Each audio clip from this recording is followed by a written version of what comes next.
1 തെസ്സലോനിക്ക 2-ാം അധ്യായം. പൗലോസിന്റെ മാതൃക. സഹോദരരെ, നിങ്ങളുടെ അടുത്തേക്ക് ഞങ്ങൾ വന്നത് വ്യർത്ഥമായില്ലെന്ന് നിങ്ങൾക്ക് തന്നെ അറിയാമല്ലോ. നിങ്ങൾക്കറിയാവുന്നതുപോലെ ഞങ്ങൾ വളരെ പീഡകൾ സഹിക്കുകയും ഫിലിപ്പിയിൽ വെച്ച് അവമാനിക്കപ്പെടുകയും ചെയ്തു. എങ്കിലും കഠോരമായ ക്ലേശങ്ങളുടെ മധ്യേ ദൈവത്തിന്റെ സുവിശേഷം നിങ്ങളോട് പ്രഘോഷിക്കാനുള്ള ധൈര്യം ദൈവം ഞങ്ങൾക്ക് പ്രദാനം ചെയ്തു. ഞങ്ങളുടെ ഉപദേശം അബദ്ധത്തിൽ നിന്നോ അശുദ്ധിയിൽ നിന്നോ വഞ്ചനയിൽ നിന്നോ ഉത്ഭവിച്ചതല്ല. സുവിശേഷം ഭരമേൽക്കാൻ യോഗ്യരെന്ന് ദൈവം അംഗീകരിച്ചതനുസരിച്ചാണ് ഞങ്ങൾ പ്രസംഗിക്കുന്നത്. ഇത് മനുഷ്യരെ പ്രീതിപ്പെടുത്താനല്ല, ഞങ്ങളുടെ ഹൃദയങ്ങൾ പരിശോധിക്കുന്ന ദൈവത്തെ പ്രീതിപ്പെടുത്താനാണ്. നിങ്ങൾക്കറിയാവുന്നതുപോലെ ഞങ്ങളുടെ പ്രസംഗങ്ങളിൽ ഒരിക്കലും മുഖസ്തുതിയുടെ വാക്കുകൾ ഉപയോഗിച്ചിട്ടില്ല. അത്യാഗ്രഹത്തിന്റെ പുറങ്കുപ്പായം ധരിച്ചിട്ടുമില്ല. അതിന് ദൈവം തന്നെ സാക്ഷി. ക്രിസ്തുവിന്റെ അപ്പസ്തോലന്മാരെന്ന നിലയിൽ മേന്മ ഭാവിക്കാമായിരുന്നിട്ടും ഞങ്ങൾ നിങ്ങളിൽ നിന്നോ മറ്റു മനുഷ്യരിൽ നിന്നോ മഹത്വം അന്വേഷിച്ചില്ല. ധാത്രി കുഞ്ഞുങ്ങളെ പരിചരിക്കുന്നത് പോലെ ഞങ്ങൾ നിങ്ങളുടെ ഇടയിൽ സൗമ്യമായി പെരുമാറി. നിങ്ങളോടുള്ള അതീവ താൽപര്യ നിമിത്തം ദൈവത്തിന്റെ സുവിശേഷം മാത്രമല്ല, ഞങ്ങളുടെ ജീവനെ തന്നെയും നിങ്ങൾക്കായി പങ്കുവയ്ക്കാൻ ഞങ്ങൾ സന്നദ്ധരായി.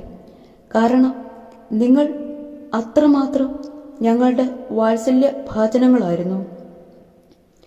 സഹോദരരെ, ഞങ്ങളുടെ കഠിനാധ്വാനം നിങ്ങൾക്ക് ഓർമ്മയുണ്ടല്ലോ. ദൈവത്തിന്റെ സുവിശേഷം നിങ്ങളോട് പ്രസംഗിക്കുമ്പോൾ ഞങ്ങൾ നിങ്ങളിൽ ആർക്കും ഭാരമായി തീരരുതെന്ന് കരുതി രാപ്പകൽ അധ്വാനിച്ചു. വിശ്വാസികളായ നിങ്ങളോടുള്ള ഞങ്ങളുടെ പെരുമാറ്റം എത്ര പവിത്രവും നീതിപൂർവകവും നിഷ്കളങ്കവുമായിരുന്നുവെന്നതിന് നിങ്ങളും ദൈവവും സാക്ഷികളാണ്. പിതാവും മക്കളെ എന്ന പോലെ ഞങ്ങൾ നിങ്ങളെ ഉപദേശിക്കുകയും പ്രോത്സാഹിപ്പിക്കുകയും അനുശാസിക്കുകയും ചെയ്തുവെന്ന കാര്യം നിങ്ങൾക്കറിയാമല്ലോ. അത് തന്റെ രാജ്യത്തിലേക്കും മഹത്വത്തിലേക്കും നിങ്ങളെ വിളിക്കുന്ന ദൈവത്തിന് യോഗ്യമായ വിധം നിങ്ങൾ ജീവിക്കാൻ വേണ്ടിയാണ്. സഹനത്തിൽ ഭാഗഭാഗിത്യം. ഞങ്ങളിൽ നിന്ന് നിങ്ങൾ ശ്രവിച്ച ദൈവവചനം മനുഷ്യരുടെ വചനമായിട്ടല്ല, വിശ്വാസികളായ നിങ്ങളിൽ പ്രവർത്തിക്കുന്ന യഥാർത്ഥ ദൈവത്തിന്റെ വചനമായിട്ടാണ് നിങ്ങൾ സ്വീകരിച്ചത്. അതിന് ഞങ്ങൾ നിരന്തരം ദൈവത്തിന് നന്ദി പറയുന്നു. സഹോദരരെ, നിങ്ങൾ യൂദയായിൽ യേശുക്രിസ്തുവിന്റെ നാമത്തിലുള്ള ദൈവത്തിന്റെ സഭകളെ അനുകരിക്കുന്നവരായി തീർന്നു.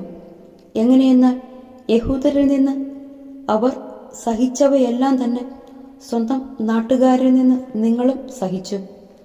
യഹൂദർ കർത്താവായ യേശുവിനെയും പ്രവാചകന്മാരെയും വധിച്ചു, ഞങ്ങളെ ആട്ടിപ്പുറത്താക്കി. വിജാതിയരുടെ രക്ഷയെ കരുതി അവരോട് പ്രസംഗിക്കുന്നതിൽ നിന്ന് ഞങ്ങളെ തടസ്സപ്പെടുത്തിക്കൊണ്ട് അവർ ദൈവത്തെ അപ്രീതിപ്പെടുത്തുകയും എല്ലാ മനുഷ്യരെയും എതിർക്കുകയും ചെയ്യുന്നു. അങ്ങനെ അവർ തങ്ങളുടെ പാപങ്ങളുടെ അളവ് പൂർത്തിയാക്കുന്നു. ഇതാ അവസാനം ദൈവത്തിന്റെ ക്രോധം അവരുടെ മേൽ നിവദിച്ചിരിക്കുന്നു. സഹോദരരെ, ആത്മന അല്ലെങ്കിലും ശാരീരികമായി കുറച്ചു നാളത്തേക്ക് ഞങ്ങൾ നിങ്ങളിൽ നിന്ന് വേർപിരിഞ്ഞു. അതുകൊണ്ട് നിങ്ങളെ മുഖാഭിമുഖം വീണ്ടും കാണാൻ അതീവ താൽപര്യത്തോടും ആകാംക്ഷയോടും കൂടെ ഞങ്ങൾ കാത്തിരിക്കുകയായിരുന്നു.